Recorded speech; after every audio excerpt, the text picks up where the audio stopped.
Hello बच्चों, let's read a given question. The question says the specific heat capacity of a substance is temperature dependent and is given by the formula C equal to Kt, where K is a constant of suitable dimension is in SI unit and T is absolute temperature. If the heat required to raise the temperature of 1 kg of the substance from minus 73 degrees Celsius to 27 degrees Celsius is Nk, the value of N is.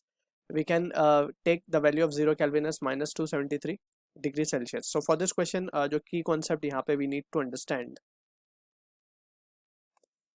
is the concept of specific heat capacity basically. So यहाँ पे specific heat capacity की बात करें, so it is the amount of heat required to raise the temperature for a 1 gram of substance by 1 degree Celsius, right? ये हमने already पढ़ा हुआ है.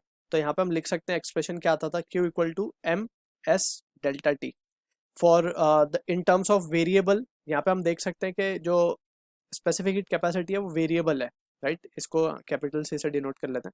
सो वेरिएबल के टर्म्स में हम क्या लिखते थे इसको, it can be written as d q equal to m c d t, right?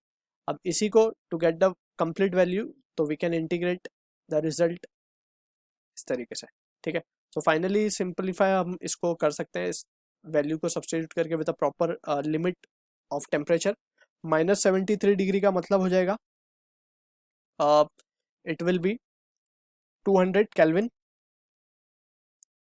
Right? 27 degree Celsius का मतलब हो जाएगा 300 केल्विन, राइट? तो 200 से 300 के लिमिट होगी एंड m तो कांस्टेंट है, बाहर रहेगा हमारा, ठीक है? एंड फर्दर मोर अगर हम बात करें, m हमें एक्चुअली 1 kg गिवन है, राइट? यस, तो ये तो 1 kg हो जाएगा. c की जगह पे we can substitute t k t, right? तो k तो कांस्टेंट है, बाहर आ जाएगा, t dt हो जाएगा ये सिंप्लीफाई करने पे, ठीक है? तो इसको जब हम सिंप्लीफाई कर लेंगे तो ये आ जाएगा टी स्क्वायर और k बाई 2 कर देंगे इसको एंड विद द लिमिट 200 से 300, ठीक है? तो on further simplification we can write this has to be k by 2 into 10⁴ को भी बाहर ले लेते हैं. अपर लिमिट विल बी 3 का square will be 9 minus of 4. तो ये रिजल्ट हम देख सकते हैं, it is coming out to be 2.5 10⁻⁴, so ये आ जाएगा 25,000 k. 25,000 k आ रहा है हमारे पास, right? So on comparing we can say therefore n की वैल्यू कितनी आ जाएगी, 25,000.